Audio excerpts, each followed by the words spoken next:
Honestly, Red Riding Hood was rotten. The Story of Little Red Riding Hood, as told by The Wolf, by Trisha Shaskan, illustrated by Gerald Guerlet.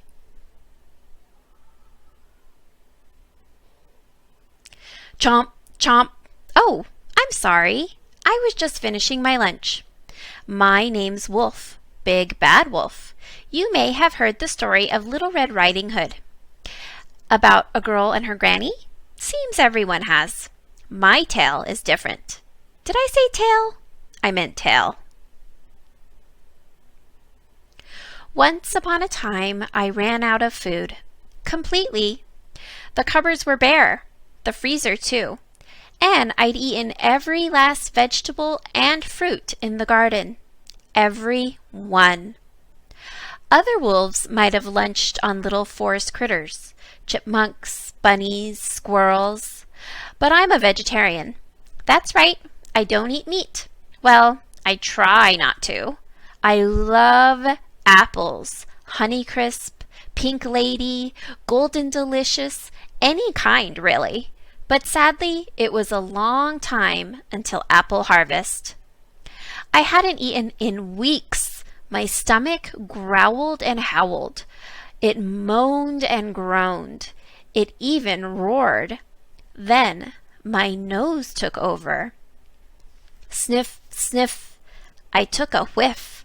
What was it? A girl. Sniff, sniff.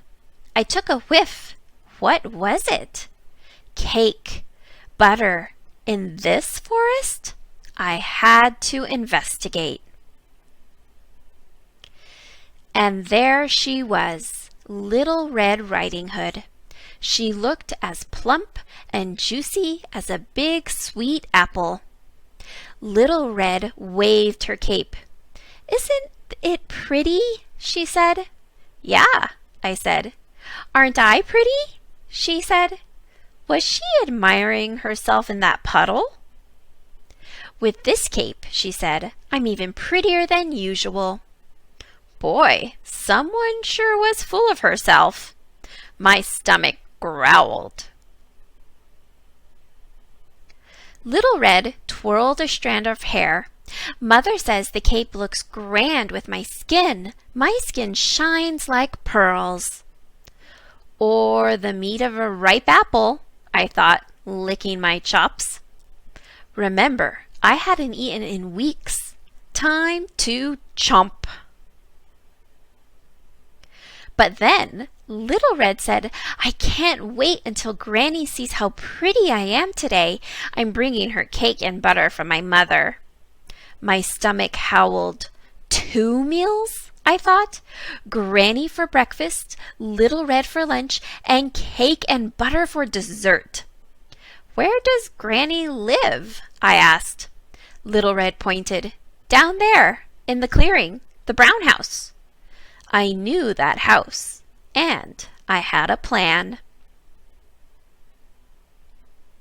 "Let's play a game," I said. Little Red smiled. "I'm awesome at games."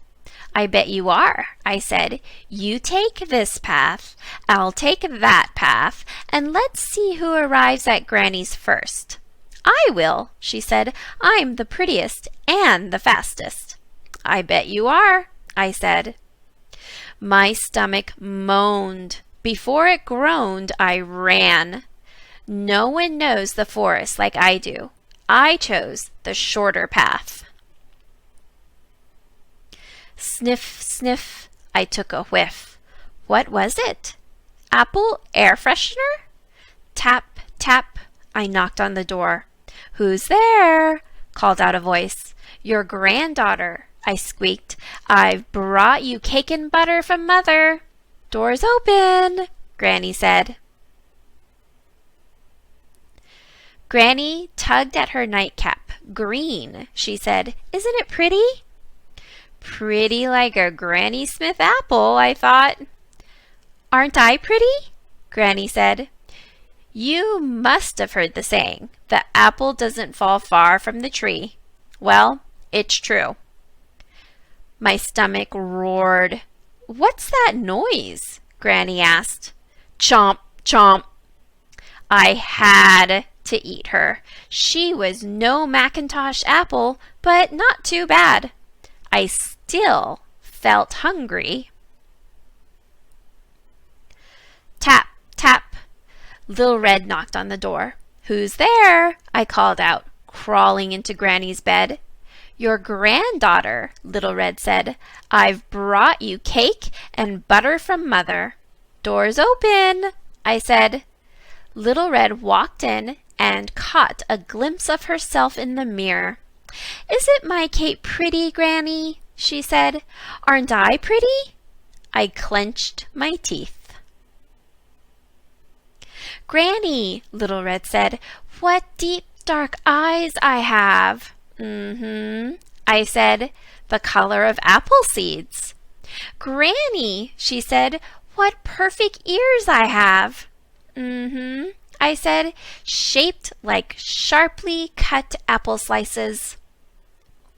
Granny, she said, what pretty red lips I have. I said, red delicious. Granny, she said, what lovely skin I have. Chomp, chomp. I ate her up. What can I say? Things look different when you're hungry. She was no Fuji or Crispin apple. In fact, to be honest, she was a bit rotten. But she was better than nothing. Plus, I got dessert.